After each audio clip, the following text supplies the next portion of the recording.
친명 경쟁이 된 국회의장 선거일까 물음표가 지금 찍혀 있습니다. 이 후보들이 말씀하시는 거 보면 좀 그렇다는 거거든요. 자, 일단 4명의 후보가 등록을 해서 최근에 본인의 어떤 뭐 공약성 계획 이런 걸 막 얘기를 하고 있거든요. 그 목소리 들어보겠습니다. 이재명 대표가 제안한 신용 사면 등 처분적 법률 입법도 지원하겠습니다. 그 말씀을 드린 취지는 검찰 독재 정권 아래에서 우리는 국민을 위해서 지키는데 한 몸이 돼야 되는 것이고요. 그런 시대적 소명에 일탈해서는 안 되는 것이고.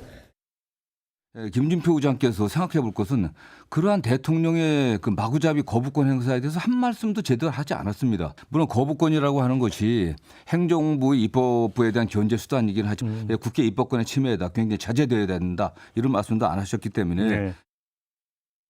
이런 대통령의 거부권 남발을 좀 제도적으로 통제할 필요가 있겠다 생각이 들어요. 200석이 그 제2표결 수거든요. 네. 근데 이거를 좀 180석 정도로 낮춰서 좀 더 함부로 남발하지 못하도록 할 필요가 있겠다. 예.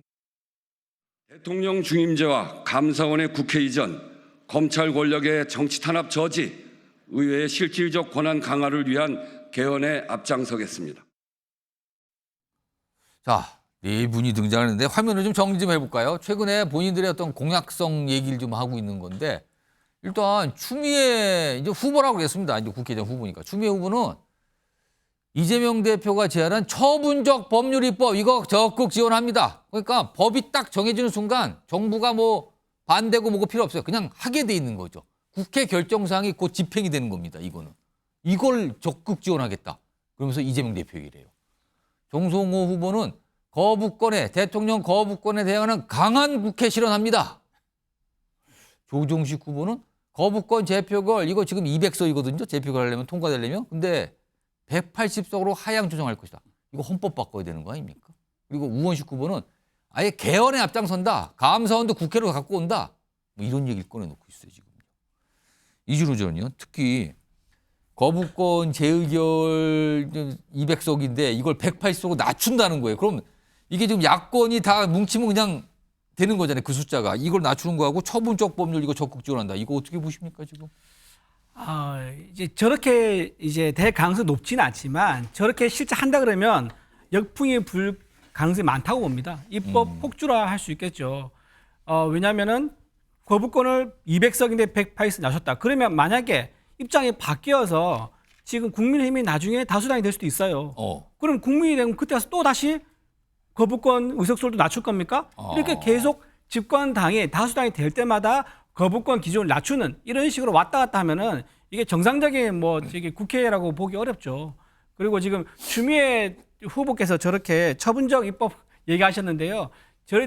그렇게 되면 이제 여의도 대통령 얘기가 나올 수밖에 없게 되는 겁니다.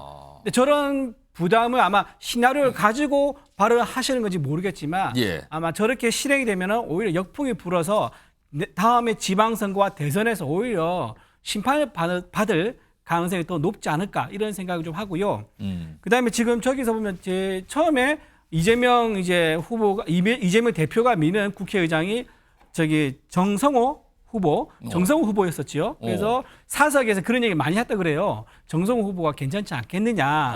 제가 들은 얘기입니다. 그런 말 했었는데 최근에 그게 바뀌었대요. 누구로 바뀌었답니까? 최근에 그 바뀐 게 이제 추미애 의원은 어떻느냐. 아주 이런 식으로 하면서 추미애 의원의 사석에서 얘기를 했다는 거예요. 사실은 정성호 의원이 이제 그 친명 좌장이라는 그 브랜드를 가지고 있거든요. 거기에서 앞에 생략된 말이 있습니다. 합리적 친명 좌장이라는 브랜드가 있었기 때문에 사실은 정성호 후보가 국회의장이 된다 그러면은 우리 국힘 입장에서는 괜찮다. 물론 이제 좀 강성으로 나가겠지만은 어느 정도는 협상이 되는 국회의장이다라고 생각했었는데 지금 추미애 후보로 바꿨다는 말은 좀 거친 이제 국회의장을 만들어서 이제 여의도의 대통령 또는 여의도의 대장을 이재명으로 노골적으로 한번 만들어 보겠다. 이제 이런 의미로 그렇게 보입니다. 박용훈 부의장, 방금 전에 자막으로 나온 게 있어요. 추미애 후보가 말한 건데 당심, 민심, 명심 다 나한테 있다. 분위기가 그렇습니까 지금요? 여론조사 결과 몇 개 발표가 됐었죠. 그때 압도적으로 추미애 전 대표가 득표를 한 건 맞지만은 이 의장 선거라는 특수성을 우리가 고려해야 될 것 같아요. 이 의장 선거는요 민주당의 22대 국회 당선인들로 구성되고 투표권을 행사할 수 있기 때문에 당심과 당원들의 마음과 국민들의 마음 이것과 좀 동떨어질 수 있는 가능성이 남아 있는 것 같아요.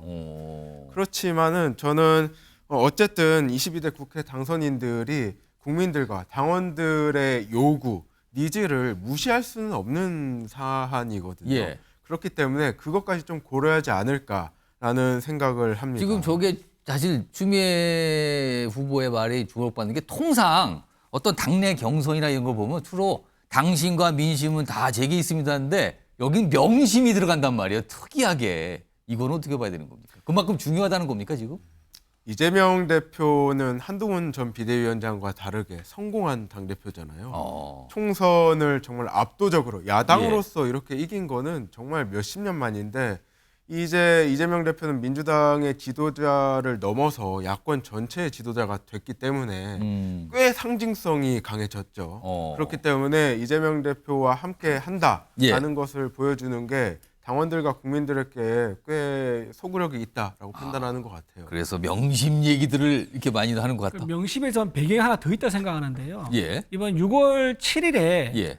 중요한 재판이 하나 있습니다. 6월? 6월 7일. 어. 6월 7일에 무슨 재판이냐면 이화영 경기도 평화부지사가 유죄냐 무죄냐 판결이 나오거든요. 지금 대북 송금 사건 말씀하시는 거죠? 예. 만약에 거기서 이화영 부지사가 유죄가 나오잖아요. 예. 그러면은 그거는 이재명 대표로 타고 올라갈 수밖에 없습니다.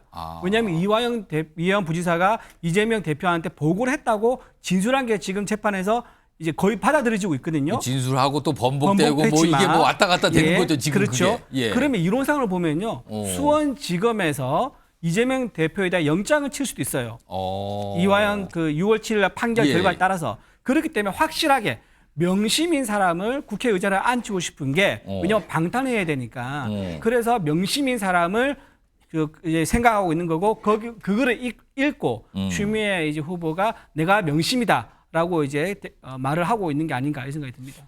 일단 16일인가요? 결정이 되죠 그날? 일단 뭐 잘 잡혀 있습니다. 오늘 그리고요 방금 앞선 주제에 잠시 영상으로 등장한 분이 있는데 추경호 국민의힘 새 원내대표입니다. 오늘 경선이 있었는데 뽑혔어요. 당선된 뒤에 어떤 본인의 어떤 얘기를 좀 꺼내놓거든요. 들어보겠습니다. 제가 혹시 몰라서 하나 적어봤습니다. 예, 정말 여러분 감사합니다. 단일 대우로 108명이 똘똘 뭉쳐서 가자.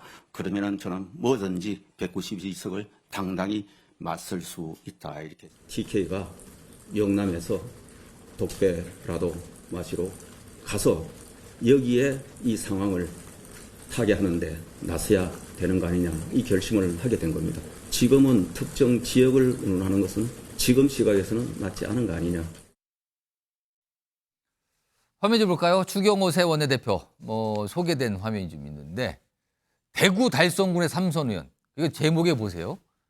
국민의힘 신임 원내대표 또다시 DK 의원이다. 앞서 윤재호 원내대표도 대구 아니었습니까? 근데 여기 대구 출신, 대구계요.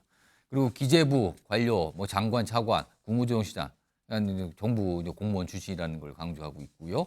윤석열 대선 후보 선대위 원내 대책단장 여기 이런 거 있습니다. 김선일 평론가, 이거 어떻게 좀 평가하십니까 오늘? 일단은 나오신 세 분이 다 친윤이었기 때문에 예. 지역을 가리는 게 무슨 의미가 있나라는 생각이 저는 일단은 좀 들어요. 그럼에도 불구하고 정치 고관여층이 아닌 중도층 국민이 볼 때는 영남당 이미지가 너무 강해졌다. 그런 부분은 추경호 신임 원내대표가 해소해야 될 하나의 그 과제로 큰 과제로 가져가게 될 것 같고요. 이걸 과제로 생각하고 만약에 일정 부분 영남색, 보수색을 조금 엷게 만들고 합리적인 모습 이런 것들 중도층을 좀 소구하는 모습을 보인다면 이게 반전이네 라고 느낄 수도 있을 거예요. 그렇지 않으면 기본적인 일반적인 인식은 또 영남이야? 예. 라는 실망이 훨씬 클 것이다. 그래서 큰 과제를 아는 것 같습니다. 또 영남이다. 이 반응에 대해서는 어떻게 평가하세요? 참 이게 비판할 걸 비판해야죠.